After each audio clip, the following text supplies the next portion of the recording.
Assalamualaikum warahmatullahi wabarakatuh.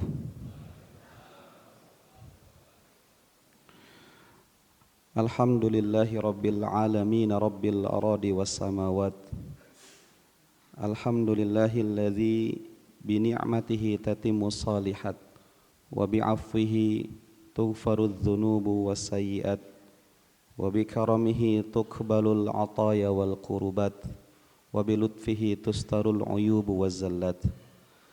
Alhamdulillahilladzi amata wa ahya wa mana'a wa a'ta wa arsyada wa hada wa adhaka wa abka wa qulil hamdulillahilladzi lam yattakhidh waladan wa lam yakun lahu syarikun fil mulk wa lam yakun lahu waliyyun minadh-dhulli wa kabbirhu takbira. Wa ashhadu an la ilaha illallah wahdahu la syarika lah wa ashhadu anna Muhammadan abduhu wa rasuluh alladzi la nabiyya wa la rasula ba'dah. Allahumma salli wa sallim wa barik ala abdika wa rasulika wa khalilika Muhammad ibn Abdillah wa ala alihi wa sahbihi wa man iktafa atharahu ila yaumil qiyamah. Faqala azza wa jalla fi kitabihil karim, a'udzu billahi minasy syaithanir rajim. Ya ayyuhalladzina amanu taqullaha haqqa tuqatih wa la tamutunna illa wa antum muslimun. Allahumma 'allimna ma yanfa'una wanfa'na bima 'allamtana wa zidna 'ilma wa arinal haqqa haqqan warzuqna ittiba'ah wa arinal batila batilan warzuqna ijtinabah. Amma ba'd. Ikhwatal iman, ayyuhal hadirun wal hadirat, Bapak Ibu rahimani wa rahimakumullah. Alhamdulillah, kita memuji Allah Subhanahu wa taala dalam setiap keadaan yang kita miliki, baik dalam keadaan baik ataupun dalam keadaan sebaliknya, kita tetap memuji Allah Subhanahu wa taala. Sebagaimana Nabi sallallahu alaihi wasallam, sebagaimana riwayat Aisyah radhiyallahu taala anha, Nabi sallallahu alaihi wasallam ketika dalam keadaan baik, beliau mengucapkan alhamdulillahilladzi bi ni'matihi tatimmu shalihat.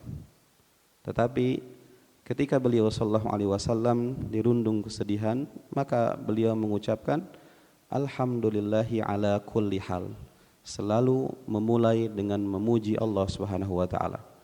Kita bersyukur kepada Allah atas semua kemudahan yang Allah berikan kepada kita. Allah turunkan nikmat yang banyak, hidayah serta kasih sayang yang mudah-mudahan kita semuanya termasuk dari orang-orang yang pandai bersyukur kepada Allah Subhanahu wa taala. Dan tidak lupa kita menghaturkan salawat teriring salam kepada panutan kita, suri tauladan kita, Nabiullah Nabi Muhammad sallallahu alaihi wasallam. Ikhwatal iman, ayyuhal hadirun rahimani wa rahimakumullah. Insyaallah di pertemuan kita di malam hari ini kita berdoa kepada Allah, Allahumma inna nas'aluka ilman nafi'an wa rizqan thayyiban wa amalan mutaqabbalan. Ya Allah, kami memohon kepadamu ilmu yang bermanfaat, rizki yang halalan thayyiban, dan amalan-amalan yang diterima oleh Allah Subhanahu wa taala. Insyaallah malam hari ini kita berada di malam ke berapa Pak? 26 ya. 26, malam ke-26 Muharram 1445 Hijriah. Kita akan mengambil sebuah tema yang mudah-mudahan bisa mencas keimanan kita terhadap akhirat, yaitu bagaimana pesonanya surga dan dahsyatnya neraka Allah Subhanahu wa taala. Ketika kita berbicara tentang tema ini, surga dan neraka, maka poin ini masuk kepada keimanan kepada apa? Hari kiamat. Iman, apa arti dari iman, Pak? Karena perbedaan antara kita dengan orang-orang kafir adalah iman. Apa itu iman? Kita sering mengaji masalah akidah. Iman secara bahasa artinya percaya, meyakini, percaya, itu artinya iman secara bahasa. Dan iman secara istilah artinya apa? Meyakini dengan hati, mengucapkan dengan lisan dan melakukan dengan anggota badan. Itu makna secara umum tentang iman, baik itu iman kepada Allah, iman kepada malaikat, kitab, rasul, hari kiamat, dan kepada takdir. Nah, kita merujuk kepada beriman kepada hari kiamat. Apa itu beriman kepada hari kiamat? Meyakini dengan seyakin-yakinnya apa-apa yang dikabarkan oleh Allah Subhanahu wa taala dalam Al-Qur'an dan apa-apa yang disebutkan oleh Nabi sallallahu alaihi wasallam dalam hadisnya yang sahih mengenai beberapa hal yang terjadi setelah kematian. Kenapa kematian masuk kepada iman kepada hari kiamat, Pak? Karena cukup bagi seseorang kiamatnya sudah ditegakkan ketika kematian menghampirinya. Sudah, kiamatnya sudah tegak kepada dirinya. Karena dia akan melewati proses-proses itu. Mulai dari apa? Nikmat kubur, kemudian ataupun na'udzubillah azab kubur sebagai fitnah dalam kubur. Kemudian setelah itu beriman, meyakini tentang adanya pembangkitan. Coba urutannya gimana? Pembangkitan, setelah itu apa?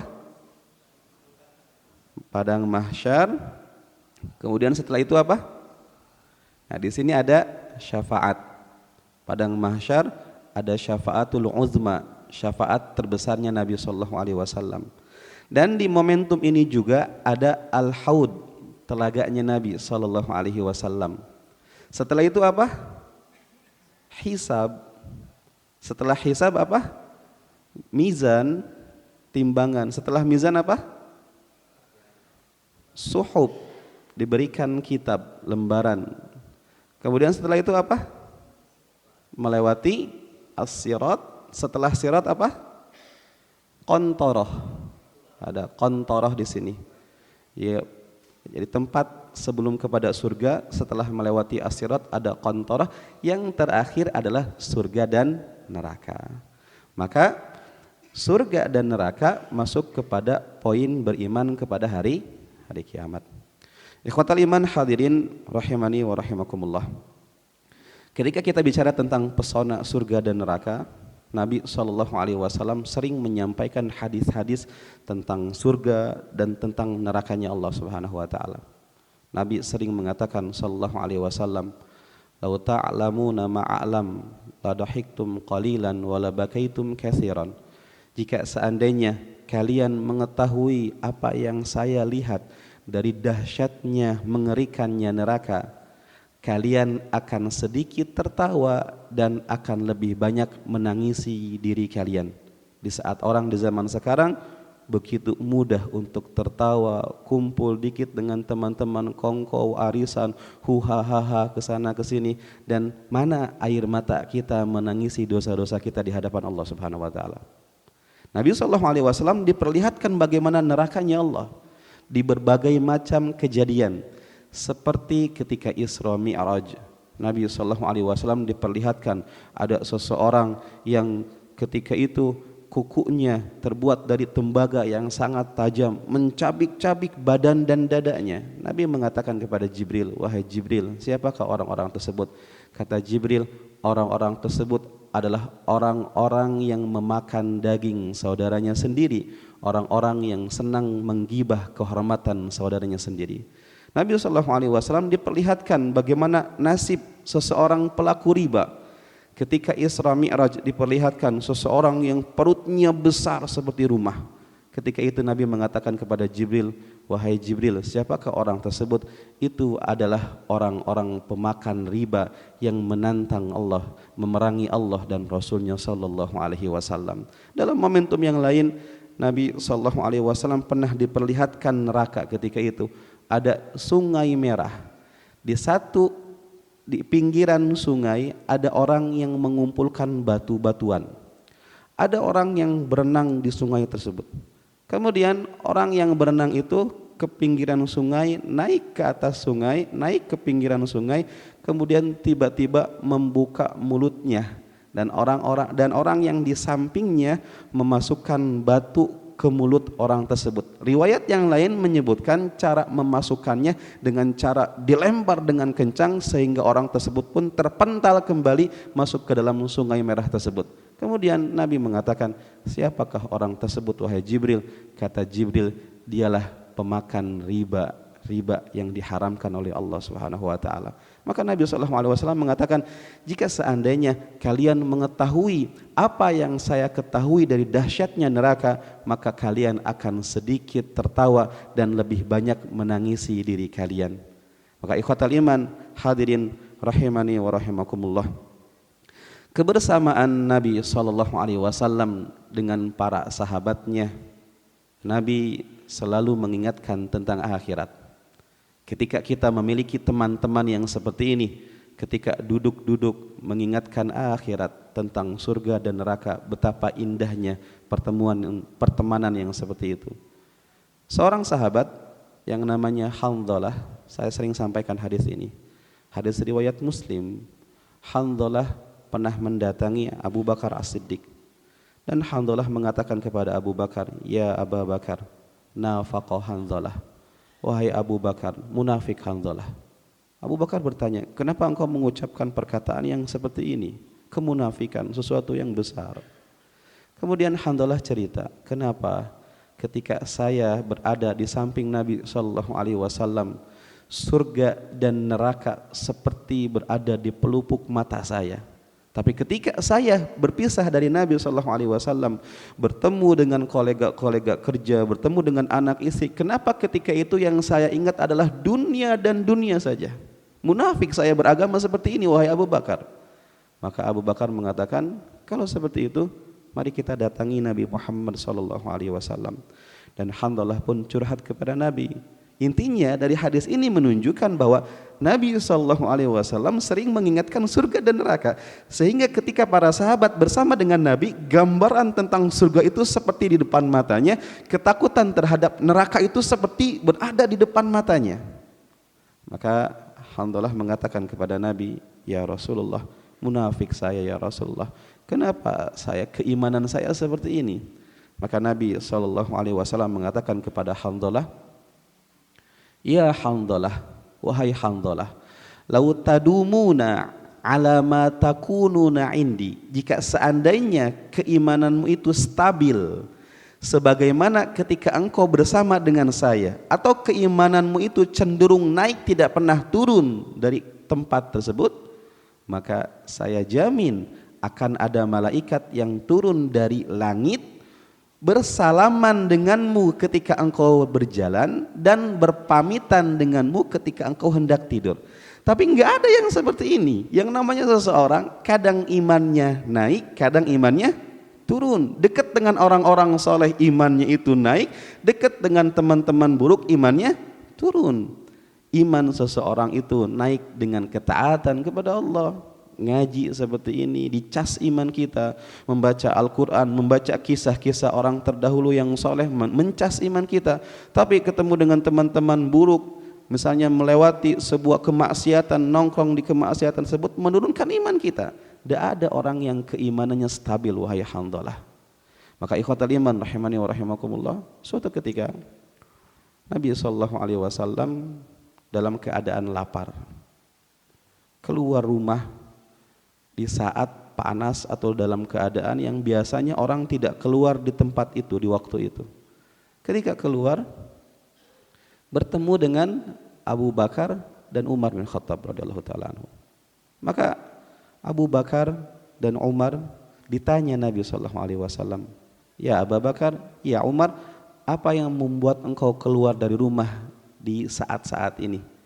Maka Abu Bakar dengan Umar mengatakan, akhrajanal ju ya Rasulullah, yang membuat kami keluar dari rumah adalah lapar ya Rasulullah. Di rumah tidak ada makanan, kami mencari aktivitas yang membuat kami lupa dengan lapar tersebut.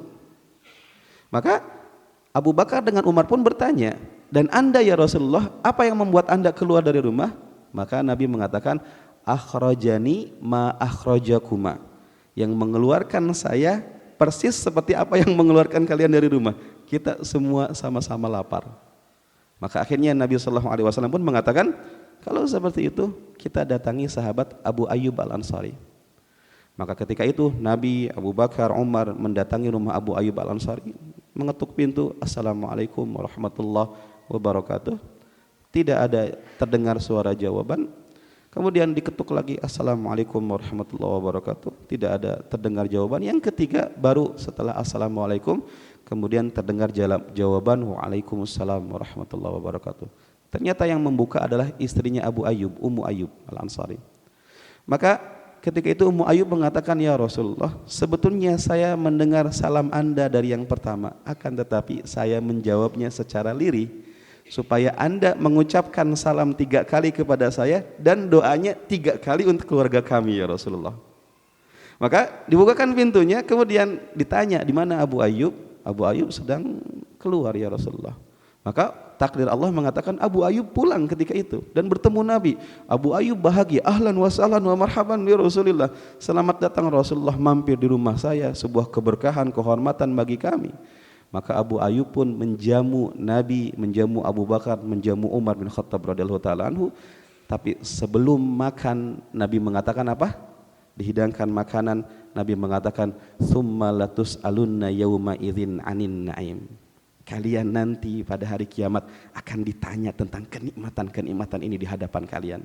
Maka semua kalimat yang teruntai dari Nabi Sallallahu Alaihi Wasallam selalu merujuk kepada akhirat, mengingatkan tentang surga dan mengingatkan terhadap nerakanya Allah Subhanahu Wa Taala. Makanya luar biasa keimanan para sahabat radhiyallahu taala anhum ajma'in. Ikhwatal iman hadirin rahimani wa rahimakumullah.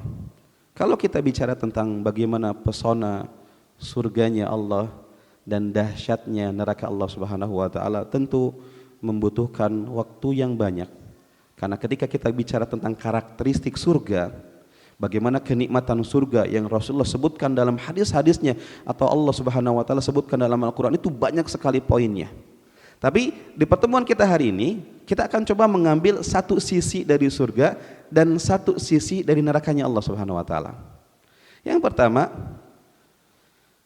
hadis Nabi Sallallahu Alaihi Wasallam, hadis Bukhari dan hadis Muslim, muttafaq alaih, sebagai hadis terkuat setelah Al-Quranul Karim, dari sahabat Abu Hurairah radhiyallahu taala anhu.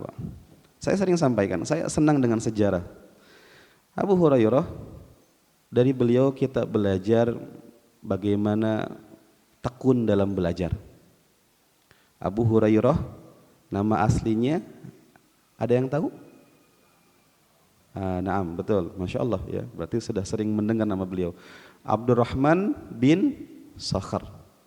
Banyak sahabat-sahabat yang nama kunyahnya lebih dikenal daripada nama aslinya. Abu Bakar As-Siddiq, kita mengenalnya dengan Abu Bakar As-Siddiq, padahal nama aslinya adalah Abdullah bin Abi Quhafah. Kemudian Abu Dzar Al-Ghifari, namanya Jundub bin Junadah, dan sahabat-sahabatnya. Abu Hurairah, kenapa diberikan nama ini? Karena beliau senang dengan kucing, beliau bermain dengan kucing, maka Nabi memanggilnya dengan bahasa Abu Hir. Padahal Abu Hurairah itu lebih senang dipanggil Abu Hir, karena Nabi yang memanggilnya Abu Hirun.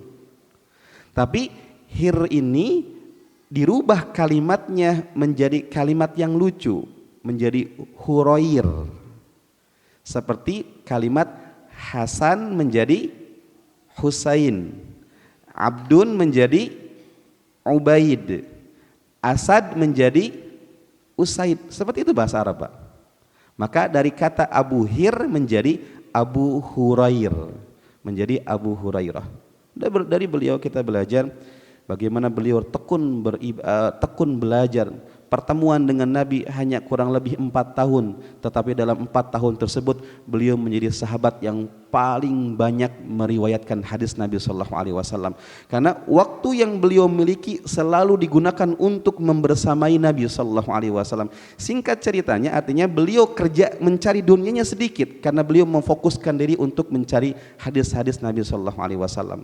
Makanya para ulama mengatakan, man talabal hadis faqad aflas. Siapa yang dia mencari ilmu hadis, kemungkinan besarnya itu dia bangkrut, Pak. lapar, bangkrut, kelaparan. Seperti itulah, karena dia harus mengeluarkan modal. Yang namanya belajar perlu modal, perlu biaya kita menyekolahkan anak-anak kita. Begitu juga para ulama, mereka mengeluarkan uang yang banyak untuk mencari ilmu. Maka Abu Hurairah sering kelaparan. Suatu ketika cerita lucu dari beliau menceritakan sendiri kepada kita.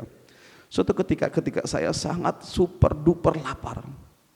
Ketika itu saya melihat Abu Bakar As-Siddiq. Kemudian Abu Hurairah ini berpura-pura bertanya kepada Abu Bakar, "Ya Abu Bakar, ceritakan kepada saya ayat tentang hukum ini." Padahal niat Abu Hurairah itu adalah mudah-mudahan Abu Bakar ngajak makan sambil ngobrol gitu. Karena saking laparnya. Tapi ternyata Abu Bakar tidak paham dengan sindirannya Abu Hurairah. Maka Abu Bakar mengatakan, "Qala Allah Ta'ala, Allah berfirman ini. Maka selesai. Ketemu dengan Umar, sama Abu Hurairah mengatakan, "Wahai Umar, ceritakan tentang hukum ini." Tujuannya supaya diajak makan. Ternyata Umar pun tidak paham. Sampai akhirnya orang yang paling paham adalah Nabi SAW. Dipanggil Abu Hurairah, "Sini Abu Hurairah, ada satu cangkir susu. Ini rezeki kita hari ini." Maka Abu Hurairah dalam hatinya, "Alhamdulillah, susu itu punya saya." Tapi ternyata Nabi SAW mengatakan apa? "Wahai Abu Hurairah, panggilkan ashabus sufah semuanya." Orang-orang yang tinggal di Masjid Nabawi kurang lebih jumlahnya 70 orang, Bang. Panggilkan mereka semua. Abu Hurairah dalam hatinya apa? Jangan-jangan secangkir ini dibagi untuk orang banyak seperti itu. Maka bagian saya mana? Sampai akhirnya dipanggillah ashabus sufah tersebut. Kemudian orang-orang tersebut pun minum dari satu cangkir tersebut. Disinilah mukjizatnya Nabi SAW. Satu cangkir mengenyangkan orang banyak. Tinggal akhirnya Nabi mengatakan kepada Abu Hurairah, "Ya Abu Hurairah, giliran kita, Pak. Kita tidak paham satu cangkir ini, bibir ini punya siapa? Satu cangkir digunakan untuk 70 orang, gitu kan?"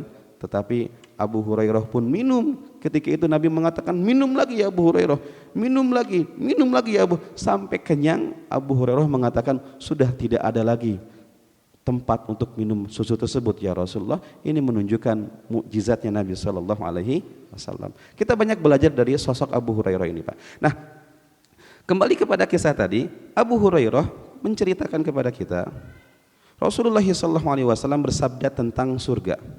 Qala Allah berfirman dari hadis qudsi, "A'dadtu li'ibadiyas salihin." Aku telah menyiapkan untuk hamba-hambaku yang saleh kenikmatan surga. Kenikmatan dengan ciri-ciri seperti apa? Ma la aina ra'at. Kenikmatan yang belum pernah dipandang oleh mata seseorang. Kadang orang di zaman sekarang stres dengan aktivitas ibu kota, sehingga di akhir pekan kadang orang mengatakan, healing kemana nih? Melihat apa pekan ini? Ada orang yang jalan-jalan ke gunung, melihat bagaimana penciptaan gunung tersebut. Sebagaimana firman Allah Subhanahu wa taala, "Inna fi khalqis samawati wal ard wa ikhtilafil laili wan nahari laayatil liulil albab." Sungguh dalam penciptaan langit dan bumi, pergantian siang dan malam, ada tanda-tanda bagi orang-orang yang berakal. Kadang ketika kita melihat kehebatan penciptaan Allah, melihat laut dengan semua keindahan di dalamnya, melihat gunung dengan keindahan-keindahannya, kadang menimbulkan keimanan dan mata kita menikmati keindahan tersebut, kan? Tapi yang namanya kenikmatan surga, kenikmatan yang tidak pernah bisa dilihat oleh seseorang ketika di dunia. Kemudian juga wala udhuna sami'at, dan tidak pernah didengar oleh telinga seseorang. Mungkin ada orang ketika mendengar suara hujan, suara rintikan hujan, maka dia merasa tenang dirinya. Ketika dia mendengar suara aliran sungai, tenang jiwanya, stresnya keluar. Maka kenikmatan surga adalah kenikmatan yang melebihi pendengaran tersebut. Kemudian Nabi SAW mengatakan, wala khatara ala qalbi bashar, dan tidak pernah terbetik dalam hati dan gambaran seseorang. Kalau Bapak pernah menggambarkan bagaimana kenikmatan, saya punya kenikmatan, punya jet pribadi, punya istana seperti ini, digambarkan dengan benak kita, maka pahamilah kenikmatan surga jauh di atas bayangan dan imajinasi kita. Maka Allah Subhanahu wa taala berfirman dan Nabi sallallahu alaihi wasallam mengatakan faqra'u in syi'tum, maka bacalah firman Allah Subhanahu wa taala fala ta'lamu nafsum ma ukhfiya lahum min qurrati a'yun jazaa'an bima kanu ya'malun. Sesungguhnya seseorang pun tidak mengetahui berbagai nikmat yang menanti yang indah dipandang sebagai balasan bagi mereka karena amalan-amalan saleh mereka. Ini satu hadis yang menggambarkan tentang surganya Allah Subhanahu wa taala. Kemudian disempurnakan hadis tersebut dengan hadis riwayat Muslim. Seorang sahabat yang bernama Al-Mughirah ibn Syu'bah, beliau pernah menceritakan Nabi SAW pernah bercerita. Apa ceritanya?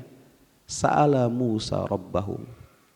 Kata Nabi Muhammad SAW, Nabi Musa pernah bertanya kepada Allah Subhanahu wa taala. Nabi Musa punya gelar apa, Pak? Apa? Kalimullah. Nabi Ibrahim gelarnya Khalilullah.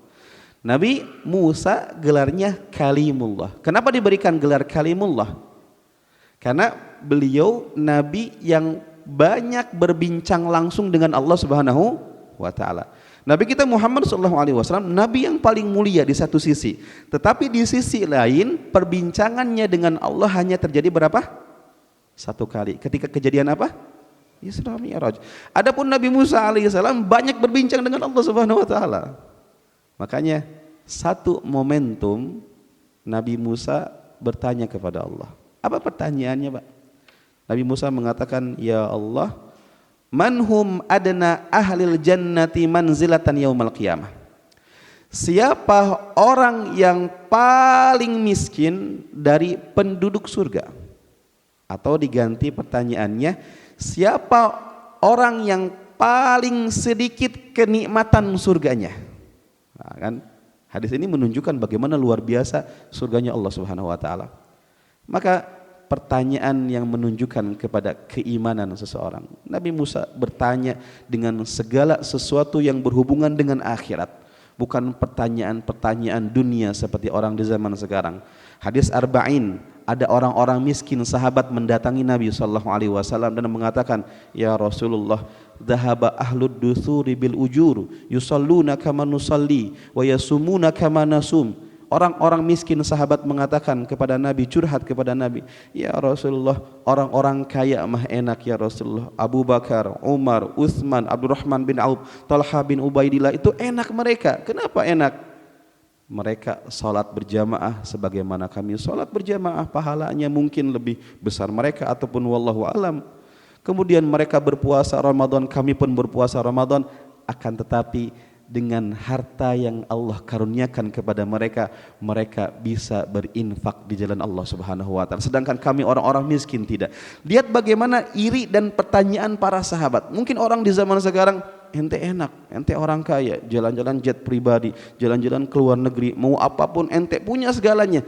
Tapi lihat pertanyaan-pertanyaan sahabat, pertanyaan yang merujuk kepada akhiratnya Allah Subhanahu wa taala. Maka Nabi Musa di momentum tersebut mengatakan, "Siapa orang yang paling miskin dari penduduk surga ya Allah?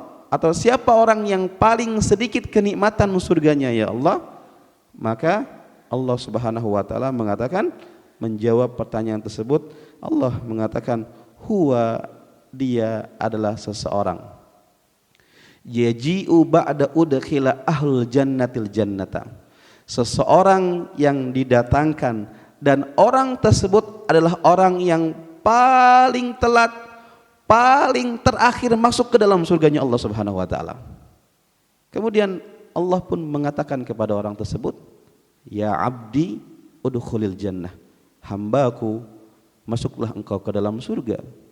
Maka dia pun masuk dengan malu-malu dan pesimis.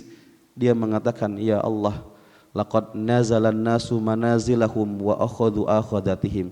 Ya Allah, penduduk surga sudah mengambil jatahnya masing-masing.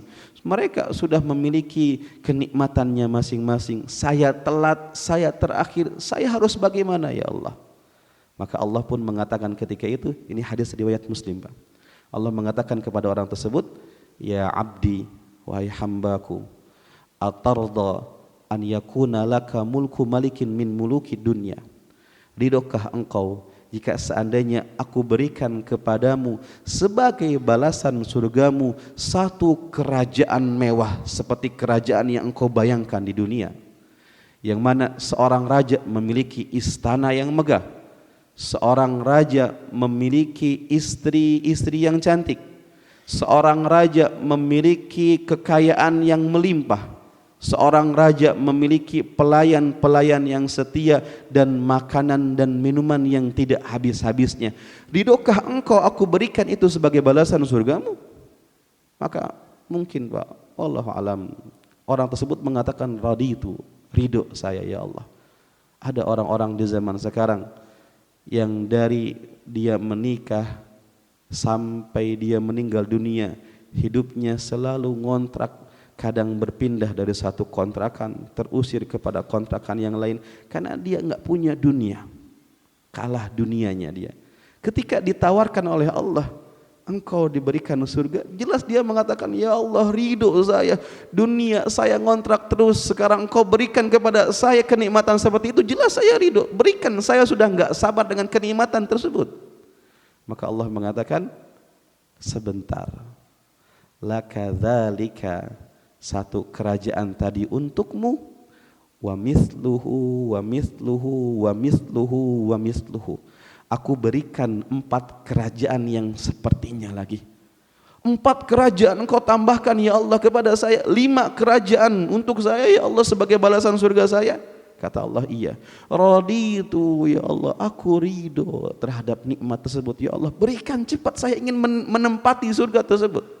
Tapi Allah mengatakan apa?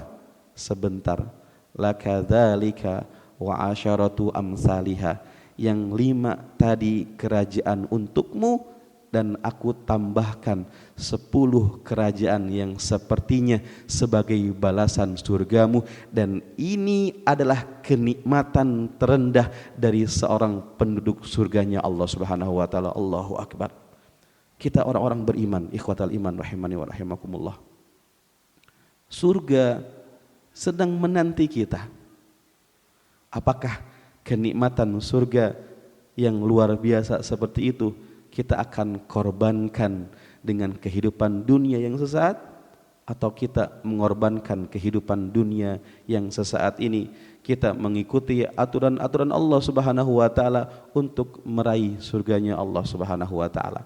Jangan menjadi orang-orang yang menyesal yang Allah gambarkan dalam Al-Qur'an surat As-Sajdah ketika Allah Subhanahu wa taala berfirman, walau tara idzil mujrimuna nakisu ru'usihim 'inda rabbihim rabbana absarna wa sami'na farji'na na'mal salihan inna muqinun. Nanti pada hari kiamat kalian akan melihat para pelaku dosa ketika dihadapkan kepada Allah untuk diaudit amalan-amalannya dengan menundukkan kepala karena dosa-dosa mereka. Ketika itu dia mengatakan menyesali perbuatannya.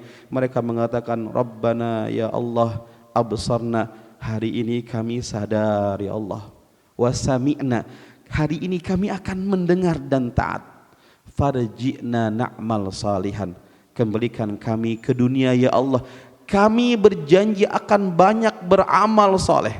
Kami tidak akan gila terhadap dunia sebagaimana kami dahulu gila terhadap dunia. Kami tidak akan saling siku memperebutkan dunia sebagaimana kami dahulu gila karena itu. Kembalikan kami ke dunia, kami berjanji kami akan beramal soleh ya Allah. Tetapi ketika itu Allah Subhanahu wa taala mengatakan apa? Fadzuqu bima nasitum liqa'a yaumikum hadza.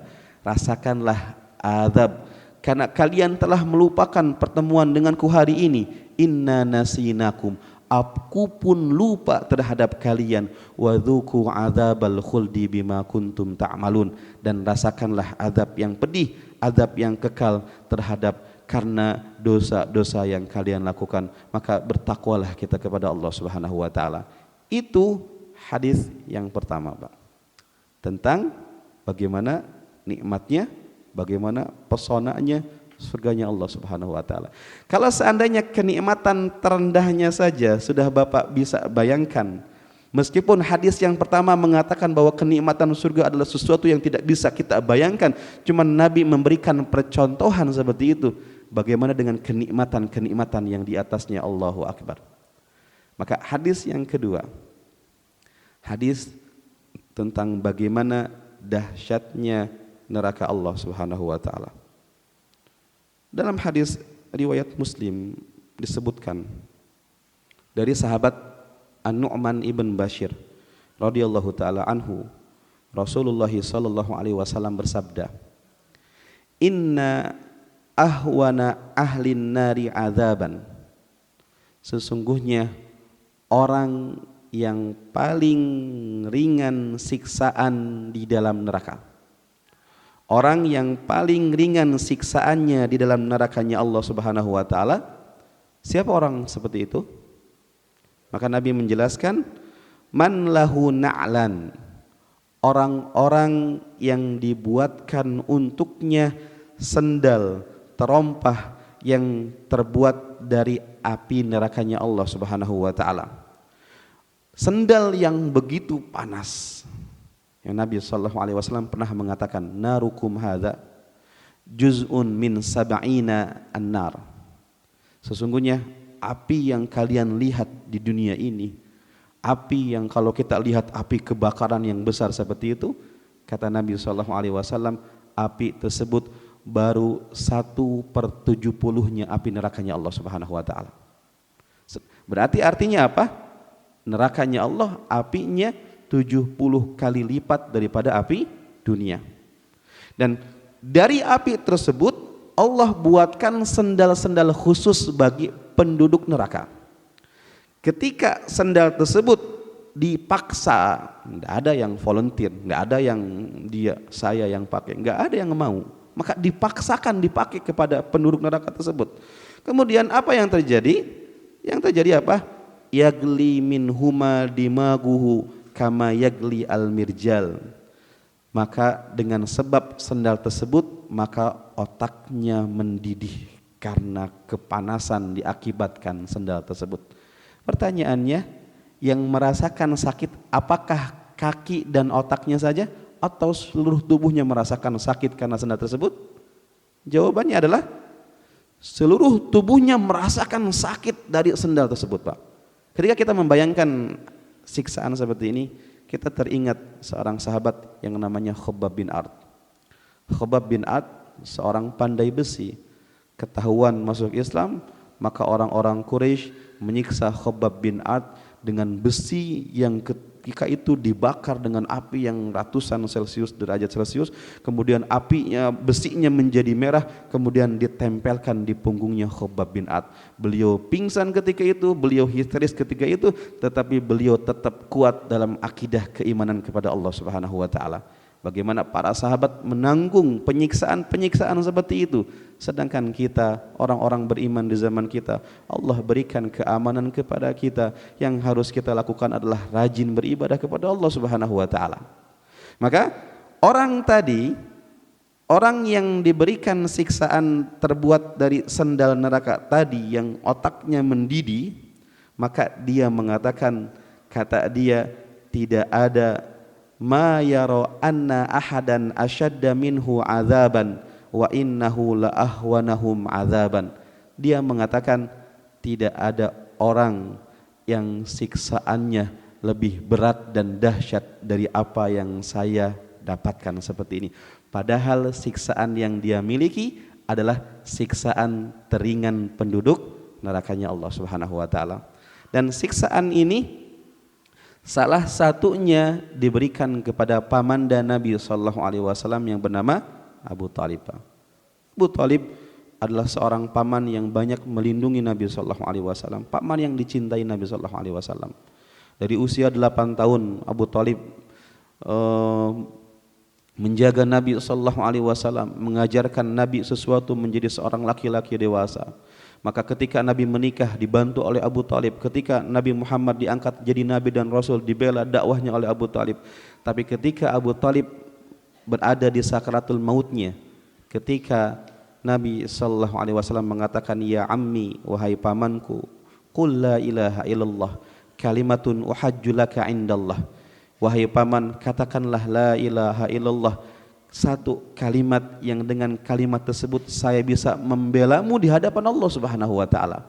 Akan tetapi di saat-saat kritis sakaratul maut tersebut ada dua setan manusia, Abu Jahal dan Abdullah bin Abi Umayyah, ketika itu mengatakan, ya Aba Talib, mundu mata targhabu an millati Abdul Muttalib.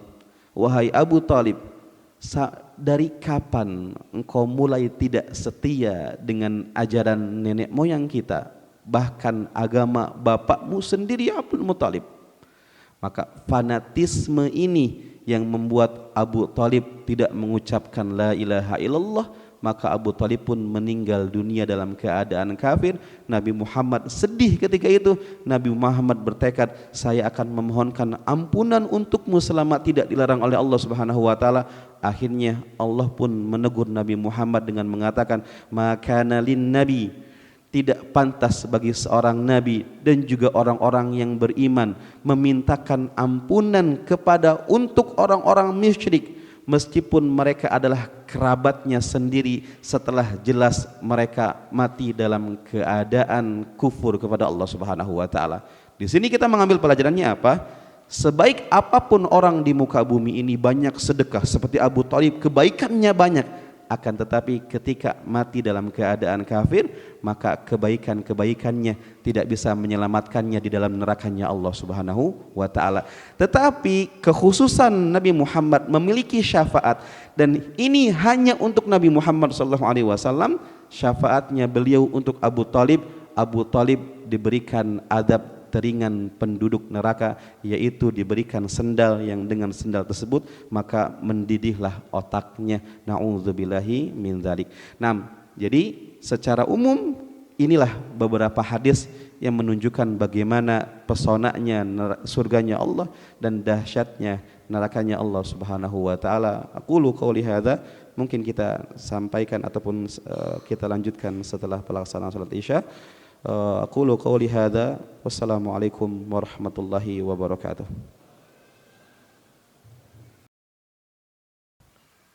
Bismillahirrahmanirrahim. Alhamdulillah, alhamdulillahilladzi hadana li hadza wa ma kunna linahtadiya laula an hadanallah. Asyhadu an la ilaha illallah wahdahu la syarikalah wa asyhadu anna Muhammadan abduhu wa rasuluh alladzi la nabiyya wa la rasula ba'dah. Allahumma salli wa sallim wa barik ala abdika wa rasulika wa khalilika Muhammad ibn Abdullah wa ala alihi wa sahbihi wa man iktafa atharahu ila yaumil qiyamah. Amma ba'd. Ayuhal hadirun wal hadirat, Bapak, Ibu, adik-adik yang mudah-mudahan kita semuanya dirahmati oleh Allah Subhanahu wa taala. Sering kita mendengar kaidah bahwa siapa yang menanam maka dia akan menuai. Maka kita masukkan siapa yang dia menanam ketaatan kepada Allah Subhanahu wa taala, maka suatu saat dia akan memanen kebahagiaan yang berujung kepada surganya Allah Subhanahu wa taala.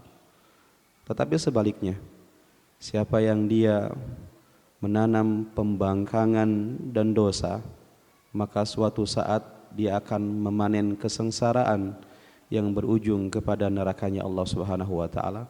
Maka nasihatilah diri kita bahwa kehidupan yang kita jalani ini adalah kehidupan yang sementara. Dunia ini adalah ladang kita. Dunia ini adalah perjalanan kita, perjalanan menuju kepada surga, dan na'udzubillah, atau sebaliknya perjalanan menuju kepada nerakanya Allah Subhanahu wa taala. Maka jadikan orientasi dalam kehidupan kita adalah bagaimana caranya kita meraih surga dan bagaimana dijauhkan dari nerakanya Allah Subhanahu wa taala. Lihatlah bagaimana potret kehidupan generasi terbaik, generasi sahabat radhiyallahu taala anhum, yang mana orientasi dan tujuan kehidupan mereka adalah surganya Allah Subhanahu wa taala.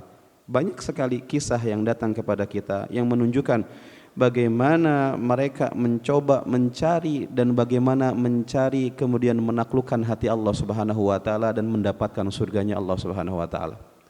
Salah satu contoh, saya sering sampaikan kisah ini kepada ikhwah yang sering saya sampaikan kajian. Hadis riwayat Muslim, seorang sahabat yang tidak terlalu terkenal sekaliber Abu Bakar As-Siddiq. Tentu ada sahabat-sahabat yang sudah mendapatkan jaminan surga dari Nabi kita Muhammad sallallahu alaihi wasallam. Seperti siapa, Pak? Abu Bakar, kemudian Umar, kemudian Utsman, Ali, Talha bin Ubaidillah, Zubair bin Al-Awwam, kemudian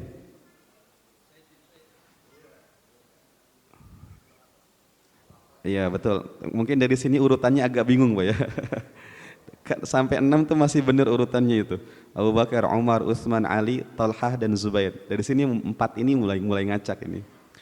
Bolehlah kita mengacak, yang penting 10 sahabat yang dijamin surga, yaitu Sa'ad bin Abi Waqqas, Sa'id bin Zaid, kemudian Abu Ubaidah bin Al-Jarrah dan Abdurrahman bin Auf. Ini 10 sahabat yang namanya artinya sudah direkomendasikan surga oleh Rasulullah SAW. Maka ada seorang sahabat yang namanya tidak terlalu terkenal, Pak, tapi diselipkan dalam hadis riwayat Muslim. Namanya adalah siapa? Julaibib.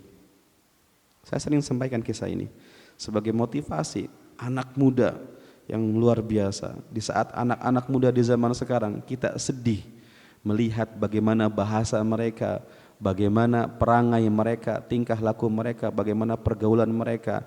Anak-anak muda yang kita harapkan sebagai generasi pengubah malah menjadi generasi-generasi yang seperti yang kita lihat sekarang. Imam Syafi'i mengatakan apa? Syubbanul yaum rijalul ghad. Anak muda hari ini adalah pemimpin-pemimpin nanti di masa depan. Tapi apakah kita akan ridho melihat kelakuan anak muda sekarang yang menjadi pemimpin nanti? Apakah menjadi generasi pengubah bangsa atau generasi penerus kebobrokan bangsa misalnya? Maka lihat, seorang anak muda yang namanya Julaibib, disebutkan bahwa Julaibib ini termasuk dari Ashabus Sufah. Apa tadi Ashabus Sufah? Orang yang tidak punya tempat tinggal di Madinah dan tinggal di dalam Masjid Nabawi, Pak. Jumlahnya 70 orang. Pemimpinnya Abu Hurairah. Gitu. Maka Julaibib sahabat Nabi SAW, anak muda. Tetapi disebutkan dalam riwayat Julaibib ini pertama wajahnya jelek, tidak punya pekerjaan tetap, tidak punya rumah, tidak punya dunia, Pak. Nabi SAW bertanya kepada Julaibib, ya Julaibib, ala tankah? Kenapa enggak nikah-nikah wahai Julaibib? Kata Julaibib, biman ya Rasulullah, dengan siapa? Wajah seperti ini, pekerjaan tidak punya yang tetap, rumah pun tidak punya. Apakah ada wanita yang mau menikah dengan laki-laki yang seperti saya ini? Tapi engkau ingin menikah kan? Jelas ya Rasulullah, saya ingin menikah. Saya ingin mendapatkan bidadari dunia sebelum saya mendapatkan bidadari surganya Allah Subhanahu wa taala. Akhirnya Nabi mengatakan apa? Kalau seperti itu, tunggu kabar baik dari saya. Saya carikan jodoh untukmu. Benarkah ya Rasulullah saya dicarikan jodoh? Iya. Maka Nabi SAW keliling penduduk Madinah, masyarakat Ansar. Dan Nabi mendapati satu rumah yang di dalamnya ada anak gadis dari orang Ansar. Diketuk pintunya, tok tok tok. Assalamualaikum warahmatullahi wabarakatuh. Dibuka, waalaikumsalam warahmatullahi wabarakatuh. ahlan wa sahlan wa marhaban bi Rasulillah. Selamat datang Rasulullah yang mau mampir ke rumah saya, sebuah kemuliaan dan keberkahan bagi kami, keluarga kami, rumah kami dikunjungi oleh Nabi yang mulia, Nabi sallallahu alaihi wasallam.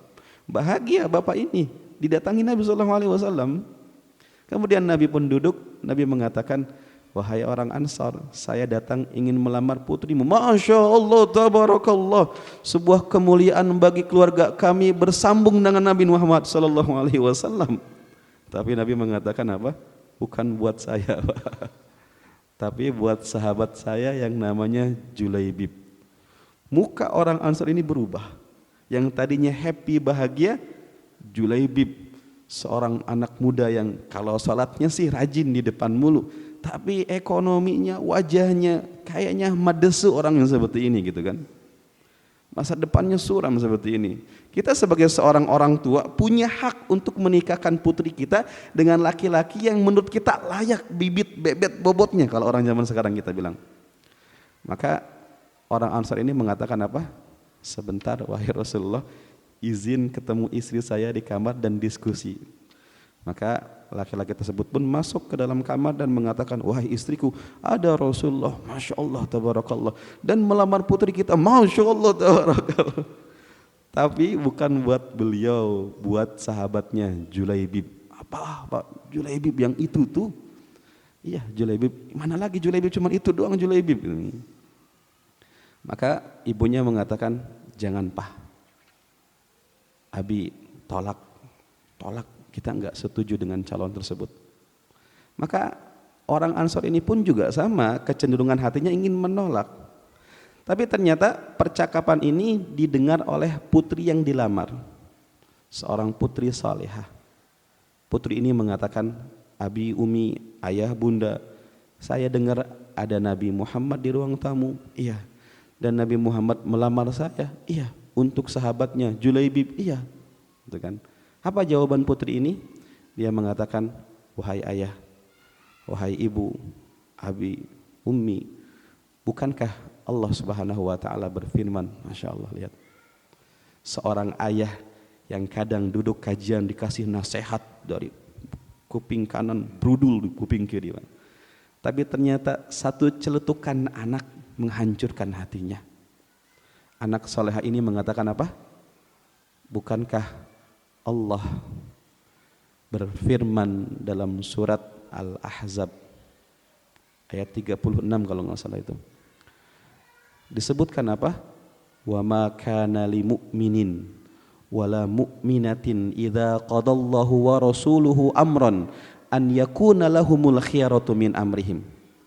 Tidaklah pantas bagi seorang mukmin dan mukminah, kita seorang mukmin mengaku beriman kepada Allah dan Rasulnya, ketika Allah dan Rasulnya sudah menetapkan satu urusan, tidak pantas bagi seorang mukmin untuk meminta opsi dan pilihan-pilihan yang lain.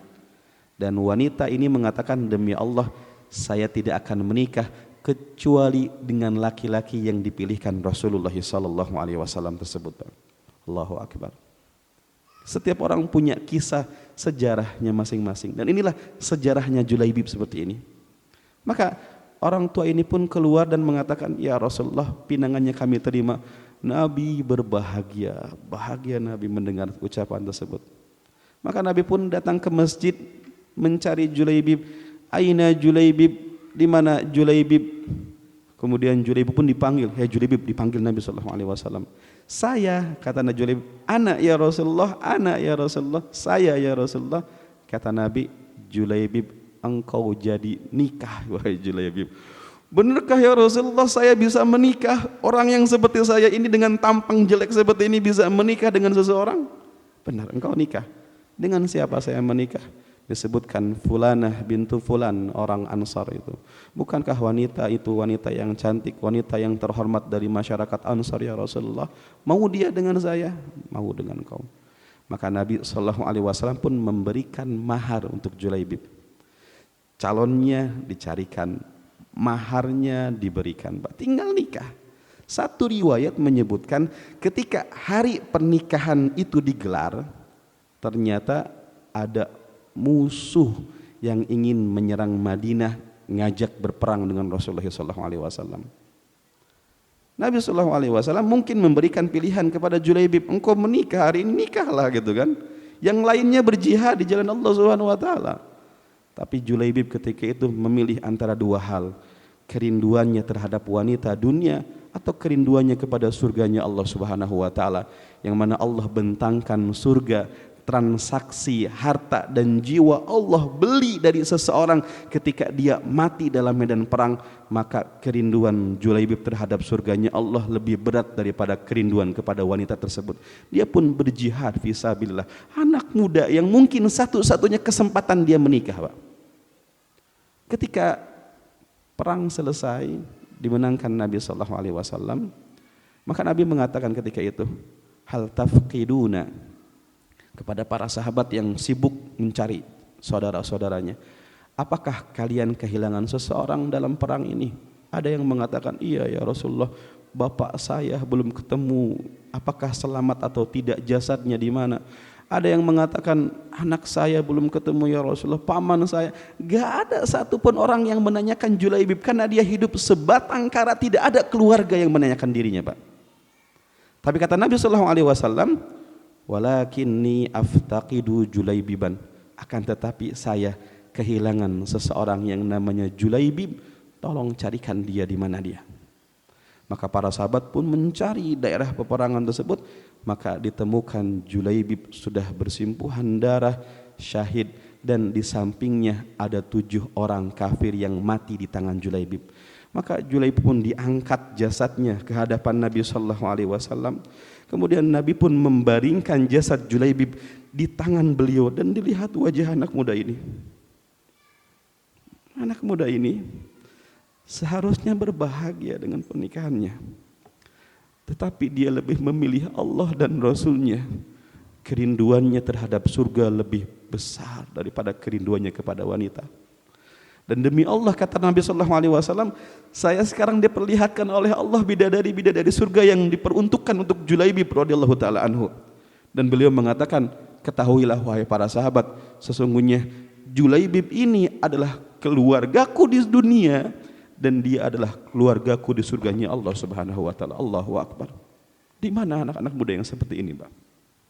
Anak-anak muda yang bertakwa kepada Allah Subhanahu wa taala. Anak-anak muda yang dia orientasinya adalah surga dan jauh dari nerakanya Allah Subhanahu wa taala. Maka mudah-mudahan kita termasuk orang-orang yang bertakwa kepada Allah. Kehidupan ini cuma 60 tahun, 70 tahun yang sesaat ini. Apakah kehidupan yang sesaat ini menjadi tujuan kita, kita korbankan surga kita, atau kita menjadi orang-orang yang cerdas, yang Nabi SAW pernah ditanya, siapakah orang-orang yang cerdas ya Rasulullah? Maka Nabi mengatakan, orang-orang yang cerdas adalah orang-orang yang senantiasa mengingat kematian, dan dia mengumpulkan amalan-amalan untuk setelah kematiannya. Wallahu a'lam bishawab. Itu mungkin yang bisa saya sampaikan di kesempatan kali ini. Tentang sekilas tentang surga dan neraka, bagaimana kenikmatan yang tadi terendahnya dan adab terindah penduduk neraka. Yang mudah-mudahan jika ada kesempatan yang selanjutnya kita akan rinci bagaimana karakteristik surga dengan semua keindahan yang disebutkan dalam hadis, dan karakteristik neraka sebagaimana yang disebutkan dalam hadis Nabi sallallahu alaihi wasallam. Aqulu qauli hadza. Apakah ada hal-hal yang ingin didiskusikan, Pak? Naam, tafadhal.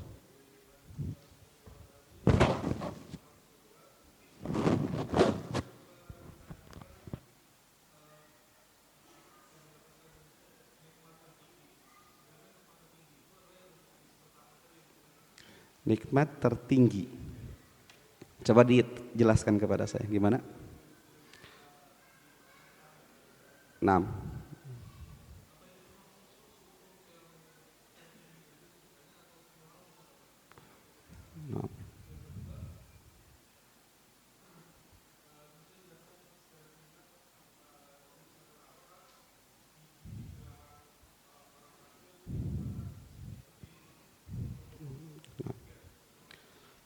Taib, naam. Barakallahu fiik. Hadis yang tadi disebutkan, hadis riwayat Bukhari Muslim ya. Ketika Allah Subhanahu wa taala berfirman, a'dattu li ibadiyas salihin. Aku telah menyiapkan untuk hamba-hambaku yang saleh kenikmatan yang belum pernah dipandang mata, belum pernah didengar oleh telinga dan tidak pernah terbetik dalam hati seseorang. Apakah kenikmatan ini kenikmatan tertinggi atau semua orang mendapatkan kenikmatan ini? Zahirnya dari hadis semua orang mendapatkan kenikmatan ini. Karena kenikmatan tertinggi surga itu adalah dia bisa melihat Allah Subhanahu wa taala. Itu kenikmatan tertinggi surga adalah dia melihat Allah Subhanahu wa taala. Kemudian yang kedua adalah betul ada hadis yang menyebutkan bahwa gigi geraham penduduk neraka sebesar gunung Uhud. Nanti kita akan jelaskan di karakteristik neraka nanti bagaimana sifat fisik penduduk surga, bagaimana sifat fisik penduduk neraka. Jika seandainya gigi gerahamnya saja sebesar gunung Uhud, bagaimana badannya, Pak? Karena kenapa? Kenapa dibesarkan seperti ini? Karena untuk azabnya supaya dikuatkan kepada mereka, sehingga badannya disiksa oleh Allah Subhanahu wa taala, maka hangus nanti kemudian dibentuk kembali, dihanguskan kembali, disiksa karena dibesarkannya itu dengan tujuan supaya azabnya itu berlipat-lipat kepada mereka. Na'udzubillahi min dzalik. Kemudian pertanyaan selanjutnya.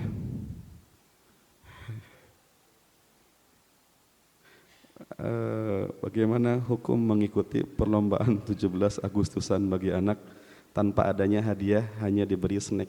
Saya no komen di sini, Pak ya. Mohon maaf, tanya kepada yang lain dulu. Hukum mengikuti 17 Agustusan, no komen saya.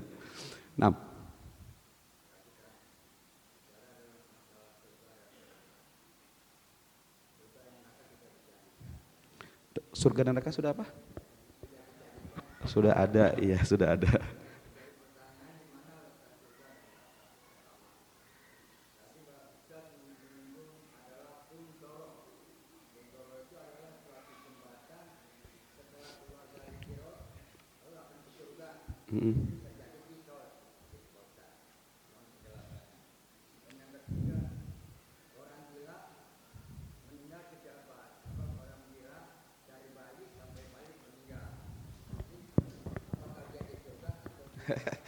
Lalu pertanyaannya kebanyakan, Pak.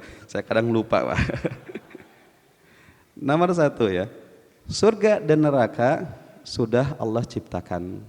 Dalilnya dalam Al-Quran bentuk kalimatnya itu fi'il madi, uiddat, telah disiapkan. Jadi artinya surga dan neraka itu sudah ada.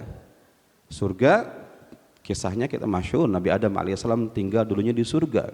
Kemudian juga iblis tinggalnya di surga. Berarti surga, apakah surga itu yang nanti akan ditempati? Kita katakan iya.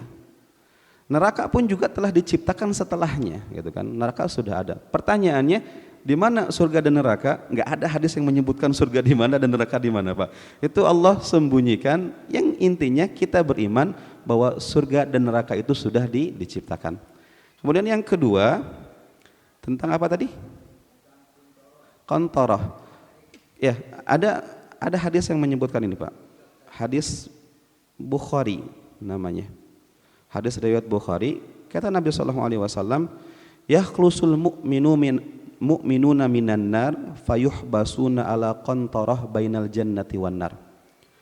Maka ketika orang-orang beriman telah bebas dari neraka, maka mereka ditahan di sebuah tempat namanya qantarah, antara surga dan neraka. Nah, para ulama berbeda pendapat, qantarah ini apa? Apakah qantarah itu bagian dari sirat atau qantarah itu memang tempat tersendiri setelah as-sirat? Dua pendapat ini, tetapi pendapat terkuat menunjukkan bahwa qantarah itu tempat tersendiri setelah as-sirat, bukan bagian dari as-sirat. Karena as-sirat itu sebuah jalan yang kata Abu Sa'id Al-Khudri lebih tipis daripada rambut, lebih tajam daripada pedang, lebih panas daripada bara api, gitu kan. Ini namanya sirat. Setelah orang-orang melewati sirat, di qantarah. Di qantarah ngapain? Disebutkan dalam hadis di qisas yang kedua di sana. Tapi qisas yang dimaksudkan di sini adalah supaya menghilangkan keirian antara penduduk surga, bukan qisas yang menjerumuskan kepada neraka. Akhirnya tidak balik lagi kepada neraka. Kemudian yang ketiga apa? Orang gila. Disebutkan dalam hadis apa? rufi al-qalam, bahwa pena itu diangkat, salah satunya dari orang gila.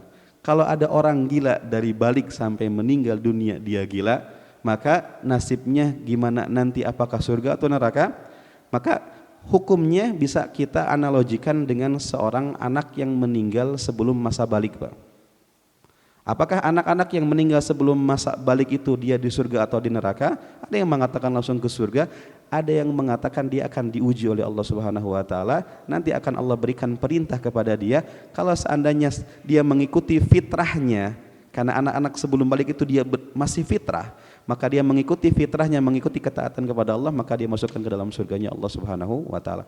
Makanya tadi yang gila ketika masa balik sampai dia meninggal gila, maka boleh jadi orang yang seperti ini nanti akan Allah uji, apakah dia akan mengikuti kefitrahannya sebagai manusia yang mengatakan Rabbnya adalah Allah, atau malah membangkang kepada Allah Subhanahu wa taala. Wallahu alam bishawab. Tentang orang gila ini.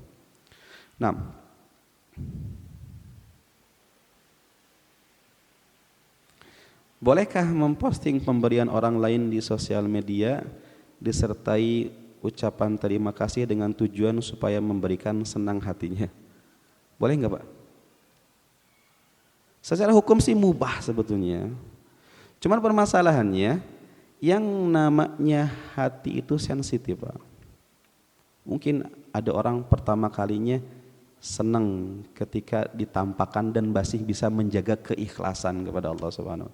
Lama kelamaan akan terkikis keikhlasannya, sehingga nantinya ketika dia memberi ada harapan, sebentar lagi foto saya akan menempel di sosmednya dan banyak orang yang like dengan foto saya. Lama kelamaan akan terkikis keikhlasannya, Pak. Maka menurut saya sih jangan seperti itu. Nabi SAW mengatakan apa? Idza sana'a ahadukum ma'rufan fakafi'u. Jika seandainya ada seseorang yang berbuat baik kepada kalian, maka balaslah kebaikan, minimalnya ucapan jazakumullahu khairan. Kalau bisa dibalas dengan perbuatan lain, maka silakan balas dengan perbuatan yang lain gitu kan. Tapi bukan dengan balasan kebaikannya diposting di media sosial, Pak. Apalagi dengan tujuan supaya senang hatinya. Nanti merujuk kepada ketidakikhlasan di dalam beramal. Wallahu a'lam bishawab. Baik, 6. Waalaikumsalam warahmatullahi wabarakatuh.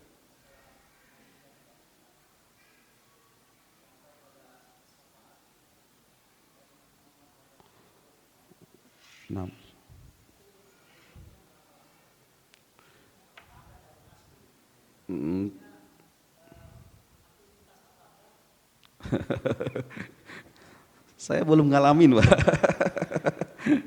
Saya paham. Baik,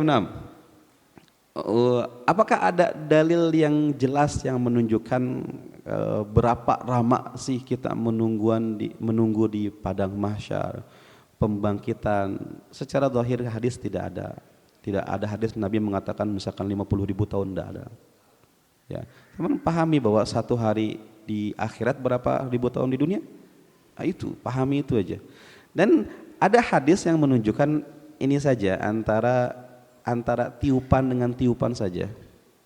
Jadi hadis Abu Hurairah, hadis riwayat Muslim, Abu Hurairah mendengar dari Nabi Muhammad SAW, ma baina nafkhataini arba'un. Antara tiupan pertama sangkakala dengan tiupan yang kedua, tiupan penghancuran semesta dengan tiupan pembangkitan jaraknya 40. Ketika ditanya 40 apa? Apakah 40 hari, 40 minggu, 40 bulan, 40 tahun? Abu Hurairah angkat tangan. Nabinya cuma menyebutkan 40 saja. Karena zahir setelah kejadian ini tidak secara pasti disebutkan berapa tahun kita menunggu di padang mahsyar, tetapi para ulama mengatakan kita menunggu sangat lama di sana. Aktivitasnya apa saja? Ketika manusia dibangkitkan, maka manusia dibangkitkan seperti tanaman, kama yanbutun nabat, seperti tanaman yang dibangkitkan. Wallahu alam, apakah tangannya keluar seperti orang-orang mengatakan zombie keluar, kemudian tanpa beralas kaki, tanpa dikhitan, tanpa berpakaian, meskipun nantinya akan diberikan pakaian juga masing-masing. Dan orang yang pertama diberikan pakaian adalah Nabi Ibrahim alaihissalam. Kemudian ketika manusia sudah dibangkitkan semuanya, mereka dipaksa digiring ke padang mahsyar. Cara menggiringnya bermacam-macam. Ada yang jalannya miring. Orang yang miring ini adalah suami yang tidak adil kepada istri-istrinya.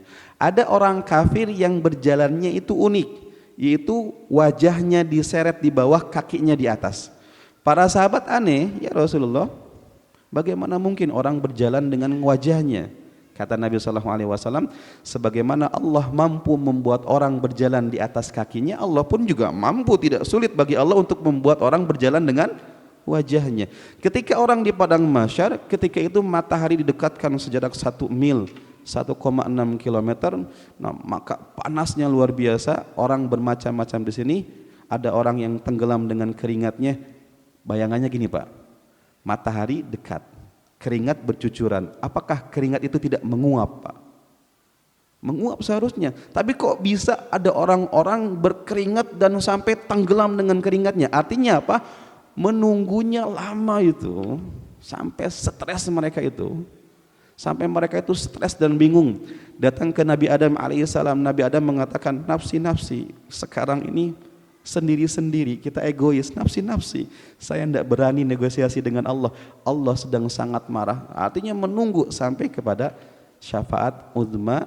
Tapi di antara orang-orang yang kepanasan tersebut ada 7 golongan yang diberikan naungan oleh Allah Subhanahu wa taala. Siapa mereka Pak? Pertama, pemimpin yang adil. Kedua, ayo Pak, yang bisa jawab boleh pulang duluan Pak. Yang kedua apa? Pemuda yang tumbuh dalam ketaatan kepada Allah Subhanahu wa taala. Ketiga, orang yang diajak berzina oleh seorang wanita yang cantik dan punya kedudukan, tetapi dia mengatakan saya takut kepada Allah Subhanahu wa taala. Keempat, apa? Orang yang dia bersendirian kemudian menangisi dosa-dosanya kepada Allah Subhanahu wa taala. Kemudian seseorang yang bersedekah yang tangan kirinya tidak mengetahui apa yang diinfakkan oleh tangan kanannya. Kemudian keenam, ketujuh, betul, seseorang yang hatinya terpaut dengan masjid, di luar jauh dari masjid tetapi rindu untuk bertemu dengan masjid kembali. Ketika dikumandangkan azan, alhamdulillah sudah azan, saya bisa ke masjid kembali. Bukan ketika azan, kok sudah azan lagi, tadi baru azan kayaknya gitu kan. Kemudian yang ketujuh apa? Seseorang yang saling mencintai karena Allah Subhanahu wa taala. Nah, wallahu a'lam bishawab. Itu mungkin yang bisa saya sampaikan di kesempatan kali ini. Mohon maaf jika ada hal-hal yang tidak berkenan. Maka kita akhiri, subhanakallahumma wa bihamdika asyhadu an la ilaha illa anta astaghfiruka wa atubu ilaik. Wassalamualaikum warahmatullahi wabarakatuh.